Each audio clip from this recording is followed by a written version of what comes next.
que puede despertar esto algo de orgullo en su vida? ¿No creen ustedes que cuando llega a Cesarea de Filipo, ¿se acuerdan? Vamos a leerlo. Estoy aquí en Mateo capítulo 16. Vamos a leerlo para no perder ni una sola palabra del relato. Mateo 16, versículo 13. En la ciudad que hoy en día se conoce como Banias, al norte de Israel, Cesarea de Filipo antaño, ocurre lo siguiente, versículo 13, Mateo 16, 13.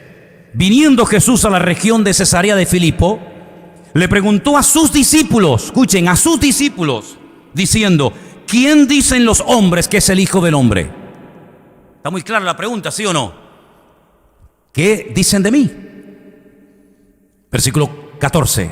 Ellos dijeron, unos, Juan el Bautista, otros, Elías, otros, Jeremías o alguno de los profetas. Fíjate qué opiniones, qué conceptos diferentes había del Señor. Él les dijo, ¿y vosotros? Porque esto es lo que dice la gente. Pero ustedes, ¿qué opinan? ¿Quién decís que soy yo? Yo no veo a Juan respondiendo a la pregunta. Perdonen. Yo no veo a Santiago, ni a Tomás, ni a Andrés, ni a Felipe. Yo veo solamente a Pedro. Y Pedro dice, versículo 16, Simón Pedro dijo, tú eres el Mesías, tú eres el Cristo, el Hijo del Dios viviente. ¿Cuántos dicen amén? ¿Buena respuesta o no? Perfecta. Buena no, perfecta. Escucha ahora la respuesta del Señor. Bienaventurado eres, Simón, hijo de Jonás, porque no te lo reveló carne ni sangre, sino mi Padre que está en los cielos. Tú sabes lo que es que el mismísimo Señor Jesucristo, delante de los discípulos, diga a Pedro, Pedro, muy bien, matrícula de honor, bienaventurado, ashrei, rico, dichoso, feliz, enhorabuena. Tu respuesta ha sido excelente. Y además digo algo, que lo que acaba de pronunciar y salir por tu boca no es algo que te lo preparaste anoche, sino te lo reveló mi Padre que está en los cielos, está hablando a través de tu boca. Oye, ¿tú no crees que Pedro mira hacia Juan, a Santiago, a Felipe y dice,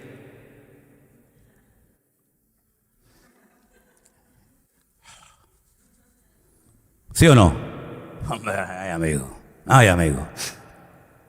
Por eso a lo mejor unos días después le tuvo que decir el Señor al mismo Pedro, Satanás, apártate de mí, para bajarle los humos, ¿no? Para bajarte los humos. Ay, hermanos, aunque todos se escandalicen y todos te abandonen, tú tranquilo, tú cuenta conmigo. Cuando estaba en el monte de la transfiguración y aparece Elías y aparece Moisés, madre mía, qué pasada, ¿no? Menuda reunión, menudo culto. Solamente Pedro dice, Señor, ¿por qué no hacemos aquí unas casitas? Nos quedamos aquí a gustito, nos quedamos aquí juntitos. Es como siempre tratando de llevar la voz cantante, ¿no? Permítame la expresión, con todo respeto lo digo, el enterado del grupo. Es el enterado del grupo. Siempre Pedro, siempre es por delante. Por eso tiene que ser tratado una persona con tanto potencial. La gente que tiene mucho potencial son la gente que más tiene que ser tratada por el Señor. ¿Sabíais eso o no? Cuanto más potencial, cuanto más te quiera utilizar el Señor en el futuro, por los dones, por las habilidades o por la gracia que el Señor ha derramado sobre tu vida, más tiempo te va a tener en el horno de aflicción por el fuego. Tiempo te va a tener en el horno de aflicción por el fuego. ¿Cuántos dicen amén?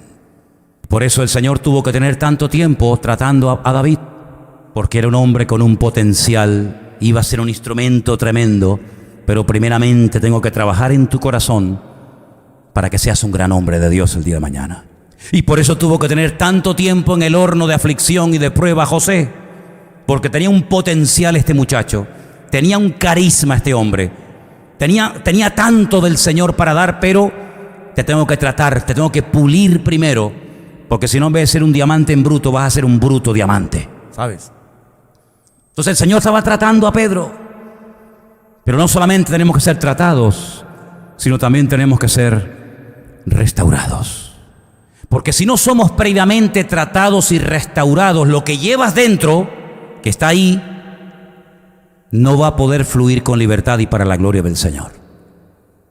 ¿Se acuerdan ustedes de aquella chica, una de las mejores voces que he oído en mi vida, Whitney Houston? Esta chica se convirtió y asistía a la iglesia con su madre desde niña. Tenía un don espectacular, sin lugar a dudas.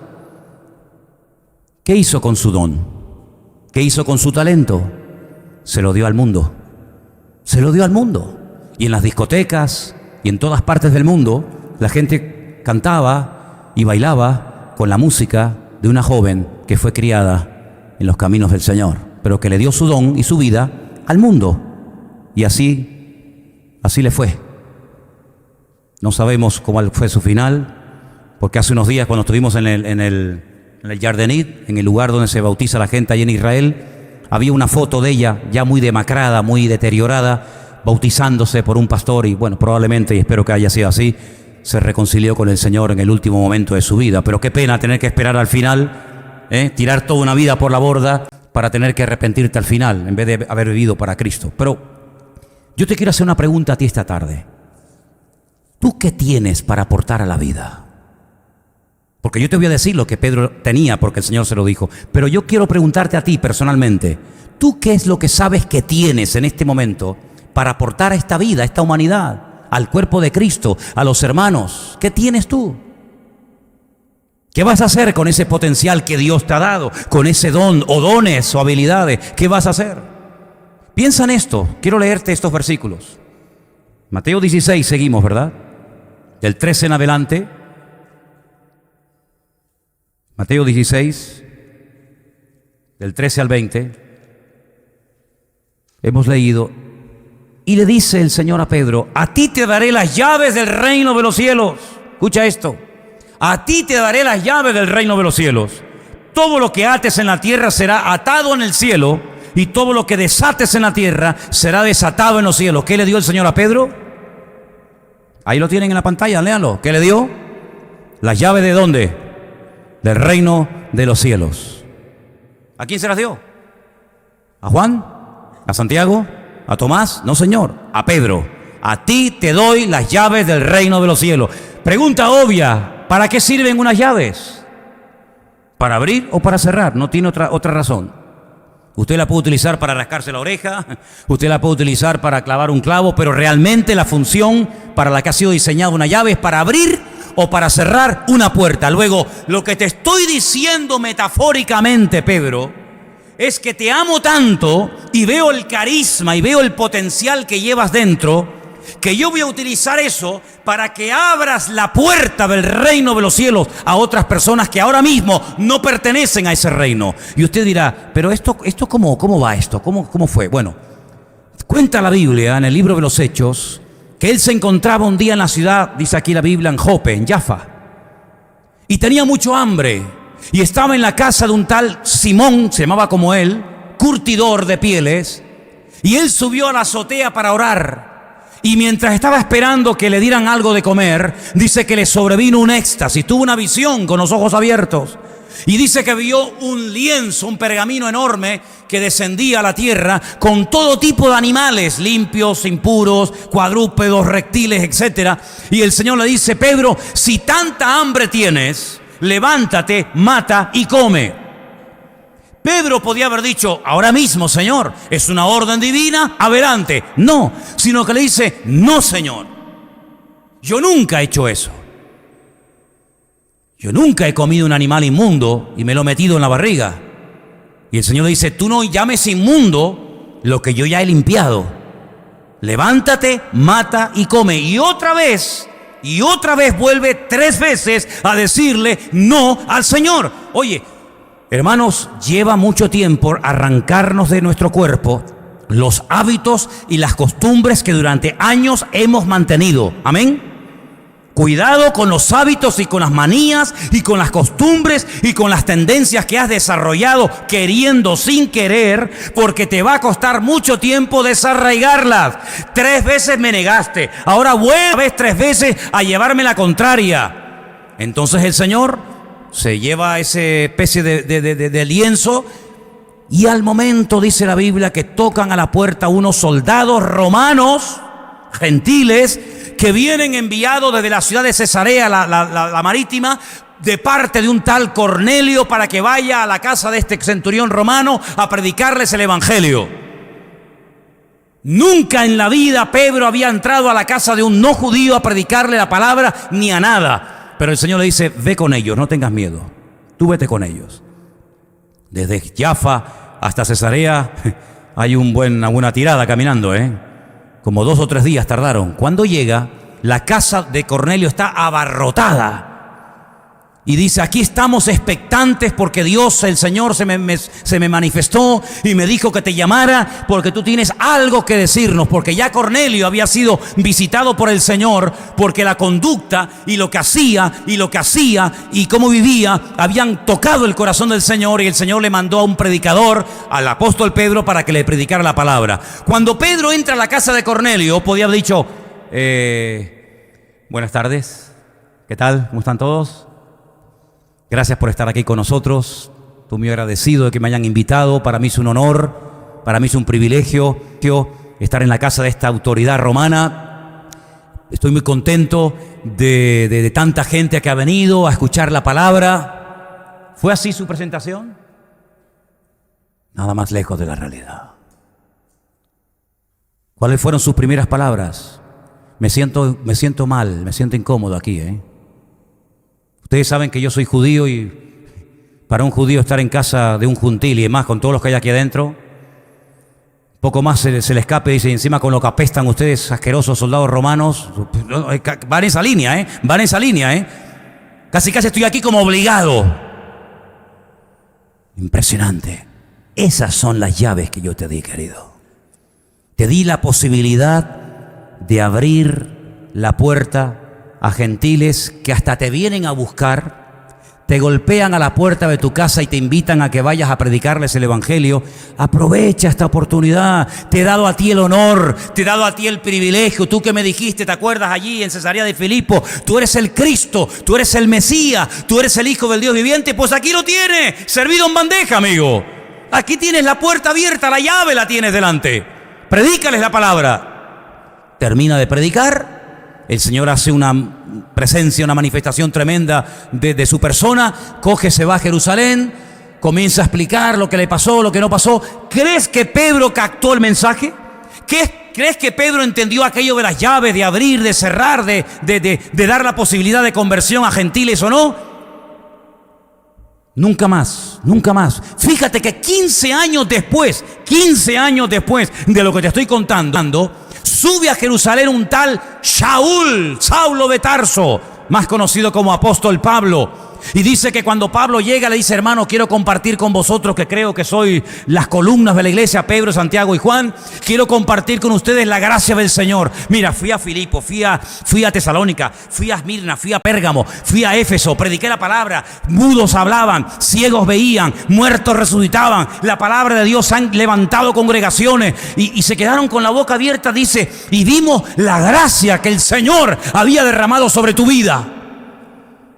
Dice el apóstol Pablo: y me dieron a diestra en señal de amistad. Dice: nada nuevo me compartieron, solamente me pidieron que nos acordáramos de los pobres. Pero Pedro dice: agárrate, hermano Pablo, vemos la gracia del Señor sobre tu vida. Me parece muy bien que tú te dediques a predicar el evangelio a los incircuncisos, a los gentiles. Nosotros tenemos el evangelio de la circuncisión. Seguiremos predicando a nuestros hermanitos, y tú predícales a esos amigos tuyos. ¿Qué estás haciendo con las llaves que Dios te dio? ¿Qué estás haciendo con la voz? ¿Qué estás haciendo con los recursos? ¿Qué estás haciendo con tu tiempo, con tu conocimiento, con tus dones? ¿Qué estás haciendo?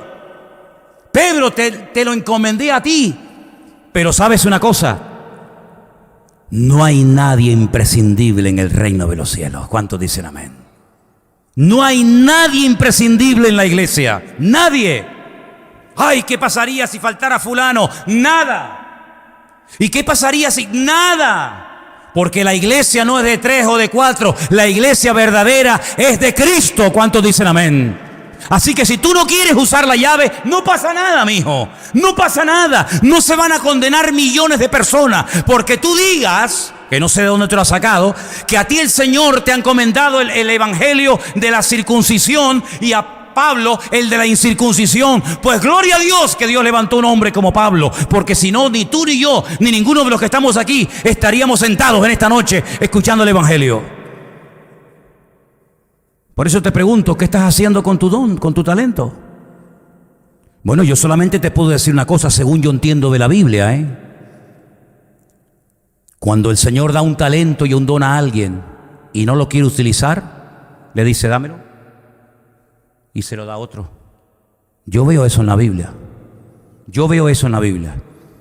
Que el Señor a nadie le permite llegar a un punto de sentirse tan imprescindible que si yo no toco, si yo no predico, si yo no canto, si yo no sé qué, si yo no sé cuánto, la obra no avanza. Pues estás que equivocado, querido. La obra no es de uno ni de dos, como te acabo de decir, la obra es del Señor. Y si uno no entra por aquí, entrará al otro. Y si la ayuda no viene por donde tenía que venir, vendrá por otro lado. Pero el reino de los cielos no se va a detener por las personas que se niegan a ponerse en la brecha para servir al Señor. Te perderás el privilegio, se lo dará a otro, como le dijo aquella mujer, Débora. ¿Te acuerdas de Débora? ¿Se acuerdan de Débora?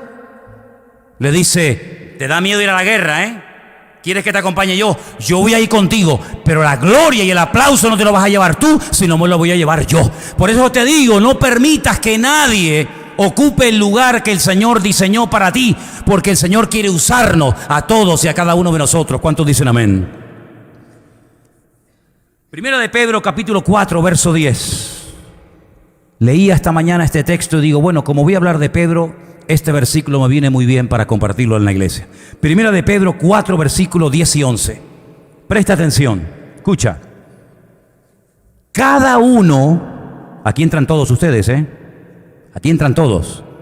Cada uno, según el don que ha recibido, ministrelo a otros como buenos administradores de la multiforme gracia de Dios.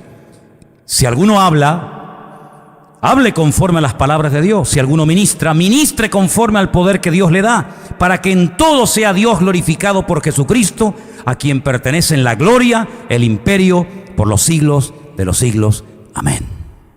Eso dice Pedro. Usted ha recibido un don, estupendo.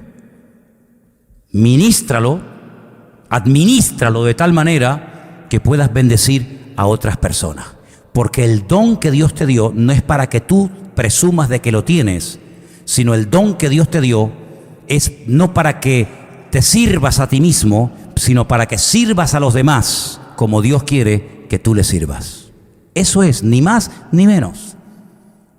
Hay otro texto en Primera de Pedro, capítulo 2, versículo 20, muy bonito también, que quiero leerlo.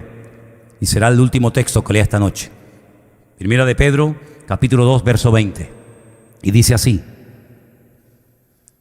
pues qué gloria es si pecando sois abofeteados, mas si haciendo lo bueno sufrís y lo soportáis, esto ciertamente es aprobado delante de Dios. Porque para esto fuisteis llamados, porque también Cristo padeció por nosotros, dejándonos ejemplo para que sigáis sus pisadas, el cual no hizo pecado ni se halló engaño en su boca, quien cuando le maldecían no respondía con maldición, cuando padecía no amenazaba, sino que encomendaba la causa a aquel que juzga justamente, quien llevó él mismo nuestros pecados en su cuerpo sobre el madero, para que nosotros, estando muertos a los pecados, vivamos a la justicia, por cuya herida fuisteis sanados. ¿Cuántos dicen amén? Pedro dice, el Señor vino con un propósito. No lo tuvo fácil, Si ustedes creen que el Señor vino y le aplaudían, le decían, ¡ay, qué bien que vino el maestro! Vamos a convertirnos, vamos a seguirle. No, cuidado, le maldecían, le escupían, le trataban de poner palos en la rueda, por decirlo de alguna manera. Pero él sabía cómo reaccionar. Nunca permitió que ningún enemigo, que nada ni nadie le impidiera el avance y el cumplimiento del propósito por el cual había venido por el Padre a este mundo, ¿sabes? Incluso en el huerto de Getsemaní dijo, ni siquiera quiero hacer en esta vida mi voluntad, ni siquiera, sino lo que quiero hacer en esta vida es tu voluntad, aunque sea dura y aunque sea difícil, aunque me cueste la vida. Así que Pedro dice, yo que viví con él, que le seguí, que le oí, que le toqué, estuve tan cerca del Maestro, yo vi que él vino con un propósito y lo cumplió. Pero ahora traslada el símil, ahora traslada el pasaje a nosotros en este día, en este lugar. Y nosotros, hermanos, no entendemos que hemos venido a este mundo con un propósito. No entendemos que no ha ocurrido nada por casualidad, que ese padre y esa madre que tienes eran los necesarios que se conocieran, se casaran y se enamoraran para que tú pudieras nacer. Tú no podías nacer de otra combinación, sino de la que salió. De esa saliste tú. No entiendes que todo cuanto te ha ocurrido a lo largo de tu vida, el vivir en un país, luego en otro, el estar en un lugar, luego en otro, el haber aprendido esta experiencia, el haber tenido la otra experiencia, etcétera, etcétera. ¿No te das cuenta que todo ese cúmulo de circunstancias y de situaciones es lo que ha producido lo que eres hoy en día? Pues una vez que entiendas y captes el mensaje, la pregunta que le tienes que hacer al Señor es: Señor, ¿qué quieres hacer con mi vida? Pero yo quiero terminar diciendo algo en esta noche. El proyecto, el propósito de Dios, la voluntad del Señor para la vida de Pedro era muy grande, muy grande. Lo que este hombre llegaría a hacer para el Señor era tremendo, pero primeramente tenía que pasar por el taller. Tratado, machacado, molido hasta lo máximo. Luego restaurado y luego usado. Escucha bien, tratado, restaurado y usado. Repito, tratado, restaurado y usado. Hay gente que quiere ser usada sin ser tratada y sin ser restaurada, y no sale la fórmula. No sale, amigo, no funciona. Porque cuanto más potencial Dios haya depositado en tu vida, más te tiene que tratar el Señor. Más te tiene que bajar los humos, más te tiene que hacer dependiente de Él, para que llegues un momento en el que digas: Señor, tú sabes que te amo, haz conmigo lo que tú quieras. Cuando Él declaró que amaba al Señor, yo no sé si tú has llegado a ese nivel de tu relación con Dios, yo no sé hasta dónde tú has llegado con Él. Yo no sé si lo tienes ahí en la puerta de tu casa, o ya le has permitido entrar a la cocina, o si ya puede ir al baño, o si ya puede ir yo no sé hasta dónde, hasta qué área de tu vida puede llegar el Señor. Yo no lo sé, tú sabrás. Pero cuando tú llegas a un punto como Pedro llegó en Juan 21, el día de su restauración, a decirle: tú lo sabes todo. Porque antes le decía: tú sabes que te amo, tú sabes que te amo. Pero espérate, la tercera vez cambia y dice: tú lo sabes todo. Y valga la redundancia, ¿tú sabes que el Señor sabe todo lo que has hecho? ¿Tú sabes que el Señor sabe todo absolutamente con pelos y señales? ¿Dónde, cuándo, dónde? ¿Lo sabe todo? Hasta que tú no llegues al momento de que salgas de tu escondite. Porque hay creyentes que les gusta jugar al escondite con Dios. Como Adán, que se escondía de Dios. ¿De dónde te vas a esconder de Dios? Sal de tu escondite, querido. Sal de tu escondite en esta tarde y dile al Señor: tú lo sabes todo, Señor. Yo estoy desnudo delante de ti. No tengo argumentos. ¿Qué significa estar desnudo? ¿Simplemente es algo literal como Adán y Eva? No. Es que estoy desnudo y me escondí. Ah, y antes estabas desnudo y no te escondías. Qué cosa más rara, ¿no? Antes estabas desnudo y no te escondías. Ahora sigues desnudo y te escondes. ¿Qué ha pasado? Desnudo significa: me he quedado sin argumentos. He quedado en evidencia. Estoy desnudo por fuera y estoy desnudo por dentro. No tengo excusa, Señor. Tú lo sabes todo. ¿Ah, sí? Pues entonces no solamente te digo que apacientes mis ovejas y mis corderos y atiendas a la gente, sino que ahora te voy a dar una sorpresa, la guinda del pastel. Cuando eras joven, ibas a donde querías, hacías lo que querías. En otras palabras, tú eras el que controlabas tu tiempo, tu energía, tus recursos. Tu voluntad era la que prevalecía. Cuando seas viejo, cuando madures, cuando crezcas, cuando te dejes ser tratado y quebrantado y renovado por mi presencia, podrás extender tus manos y te llevarán a donde tú nunca te hubieras imaginado ir.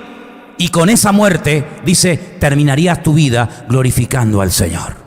Fíjate el proceso. Primero lo llama en el mar de Tiberias. Para captar su atención le manda un milagro, una pesca milagrosa. Claro, si es un pescador, ¿qué le impacta a él? La pesca milagrosa. Pero olvídate de la pesca milagrosa. Después lo manda a pescar almas, y cuando viene dice, Señor, hasta los demonios nos hacían caso, hasta los demonios se nos sujetaban. Y el Señor le dice, pero mira, ni la pesca te tiene que impresionar, ni los demonios, sino sobre todo lo que te tiene que impresionar es que vuestros nombres están escritos en el libro de la vida. Porque lo importante, hermano, no es solamente lo que podemos llegar a hacer para el Señor, sino con qué actitud podemos llegar a hacerlo para el Señor. Porque la mayoría de nosotros nos planteamos nuestra vida para alcanzar de una manera u otra lo que nosotros consideramos éxito, ¿sí o no? La mayoría de los seres humanos, incluidos los cristianos, se organizan la vida para tener en un momento determinado de la vida una especie de seguridad, mi casita, mi sueldo, mi no sé qué, mi no sé cuánto, y tener una especie como de confort que me permita estar tranquilo en medio de la tormenta. Pero el Señor lo que le dice a Pedro es todo lo contrario. Es decir, cuando seas mayor, lo que te va a pasar es lo que no te podía haber pasado de joven, porque si tú simplemente por decir que me conocías, me negaste, si en esa noche te hubieran llevado a ti a una cruz, yo no sé lo que hubiera pasado, porque las pruebas son proporcionales a nuestro nivel de madurez. Si esa prueba de aquella noche no la pudiste aprobar, si no eres capaz de saber cuánto es 2 y 2, ¿cómo te voy a poner yo una raíz cuadrada, querido? En otras palabras, si no fuiste capaz de dar testimonio de mí ante una muchacha y te avergonzaste de mí diciendo no le conozco y no sé quién es, imagínate si yo te hubiera dicho aquella noche en el Getsemaní, esta noche tú conmigo también vas a morir en la cruz. Esto te lo voy a dejar para el final, porque cuando seas viejo, cuando madures, cuando llegues a un nivel de madurez, entonces podrás soportar lo que hoy, con la edad que tienes, te tumba y te deja en ridículo. Por eso yo he dicho muchas veces que cuando superamos una prueba, la pregunta es ¿y para qué? ¿Sabes para qué? Para prepararte para la siguiente. Y cuando apruebes la siguiente, para prepararte para la otra. Nunca vas a ser un cristiano maduro y firme en el Señor si no eres tratado y si no eres restaurado en todas y cada una de las áreas de tu vida. ¿Saben cuál fue? Y no me quiero desviar del tema, solamente a modo de ejemplo. ¿Saben cuál fue la ruina de David? Las mujeres. Pero este problema no comenzó a tenerlo a los 50 años. Este problema lo persiguió a David toda la vida. Pero estaba tan ocupado trabajando para el Señor que como que estaba dormido el tema. Pero en cuanto se presentó la ocasión, David cayó en lo que no tenía dominado desde su juventud. Y por eso el Señor le dice a Pedro, cuando tú eras joven, te pasó esto, esto, esto y esto y esto. Pero cuando madures, cuando seas viejo, entonces te puedo comunicar ahora algo tremendo. Vas a extender tus manos y de esa manera, muriendo como yo, vas a poder glorificarme a mí. ¿Tú quieres crecer? ¿O quieres ser un mequetrefe toda la vida en la iglesia? Una señora y un señor que parece muy educado y muy bueno, muy espiritual, pero que a la hora de la verdad no se le puede decir ni nada porque te pones con cara larga y te vas de la iglesia. El Señor quiere que maduremos y que crezcamos. Anoche escuchaba una entrevista que le hacían a esta chica, ¿cómo se llama? Irene, ¿no? Irene Villas. Una chica que cuando era niña, la banda terrorista ETA en un atentado, ella perdió sus piernas y 3 dedos de su mano izquierda. Es impresionante ver a esa chica cómo habla, sin rencor, con un optimismo impresionante, sin ser nacida de nuevo, como diríamos nosotros, ¿verdad? Ya es madre, y cuando la persona que la estaba entrevistando le dijo, ¿y tú que has sufrido tanto? Porque ella decía, mi vida está a prueba de bombas. La madre perdió una pierna y el brazo, y ella perdió las 2 piernas y 3 dedos. ¿Tú cómo educas a tus hijos? ¿Qué le enseñas tú a tus hijos? Y le dice, yo a mis hijos les enseño a endurecerse ante la vida. Tenemos que endurecernos, hermanos, ¿sabes? Endurecernos en el buen sentido de la palabra. Aprender a soportar las luchas, las pruebas, las dificultades, porque los que amamos a Dios, todo nos ayuda a bien. A veces hay una superprotección sobre los hijos, que lo que hacemos es que los atrofiamos y les impedimos que salgan del nido y se echen a volar ya de una vez. Y en la naturaleza hay casos que nos pueden parecer crueles, pero sin esa aparente crueldad desde nuestro punto de vista, no habría posibilidad de vida y de fortaleza. Esa escena cuando ves ese pollito luchando con todas sus fuerzas para poder salir del cascarón, la madre al lado indiferente, ¿no puede la madre ayudarle dando un par de picotazos y sacando al billito de dentro? No, porque si lo hace, no se desarrolla la fortaleza de ese pollito y saldría y moriría. Y a veces nosotros vamos por la vida quitándole las cascaritas al huevo a los demás, pero sin embargo el Señor lo que quiere es fortalecernos, como intentó en la vida de Pedro hasta que lo consiguió. Yo te quiero preguntar a ti esto y terminamos orando. ¿Tú te vas a dejar tratar y te vas a dejar restaurar por el Señor, o vas a hacer lo que te da la gana toda tu vida? ¿Te vas a dejar tratar? ¿Te vas a dejar restaurar por el Señor? Vamos a orar en esta tarde, ahí donde estás. Vienen a mi cabeza las palabras de aquel gran hombre de Dios, que ante el dolor y las pruebas que estaba pasando su hijo en la fe, Timoteo, le dice: Timoteo, sufre. Sufre, Timoteo. Sufre penalidades por la causa de Cristo. No te avergüences de mis cadenas, porque aunque estoy atado físicamente, sigo predicando la palabra a tiempo y fuera de tiempo. Y sigo peleando la buena batalla. Y voy a acabar la carrera guardando la fe. Así que esfuérzate, pelea, evita ciertas y determinadas conversaciones, compañías, personas, etc. Ejercítate para la piedad, porque el ejercicio corporal para nada, para poco aprovecha, dice Pablo, pero la piedad para todo sirve en la vida. Dale más importancia a tu desarrollo espiritual que a tu desarrollo físico, porque si creces por fuera, pero no creces interiormente como persona delante de Dios, tienes un grave problema, porque en el día malo podrás hacer el ridículo como Pedro lo hizo, porque no se preparó espiritualmente. Pero en esta tarde Dios nos está hablando a todos y a cada uno de nosotros que tenemos que prepararnos y no quedarnos dormidos y no esperar solamente dame, dame, dame, sino Señor, ¿qué puedo darte yo y qué puedo ofrecerte, Señor? Para que yo pueda decir, como dijo tu siervo, tú lo sabes todo, Señor. Tú sabes que yo te amo. Queremos en esta tarde acercarnos delante de tu presencia con humildad, porque no hay otra forma de hacerlo, con humildad, y decirte: Señor, perdónanos por las veces que a veces puede ser que como Pedro nos hayamos sentido más fuertes de lo que en realidad estábamos, por haber menospreciado a alguien. Pero Señor, nuestra gracia y nuestra fortaleza eres tú. No son los años, ni la experiencia, ni las experiencias acumuladas de la vida, sino es la gracia de Dios la que nos permite estar firmes hasta el día de hoy aquí en tu presencia, Padre. Gracias, Señor.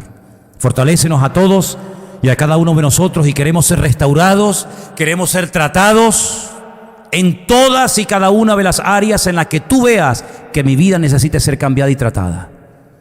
Te doy muchísimas gracias, Padre Santo, por este privilegio. Y te doy a ti toda la gloria y toda la honra, mi Dios. Y dile al Señor: ayúdame, Padre, a serte fiel todos los días de mi vida. Dígaselo, hermano. Dame fuerza, Señor, para seguirte y obedecerte todos los días de mi vida, Señor. Y que cuando venga el día malo, el día de la prueba, yo no me quede dormido, sino diga: heme aquí, Señor. Envíame a mí, Padre. Te lo pido en el nombre de tu amado Hijo, Cristo Jesús, nuestro Señor. Amén.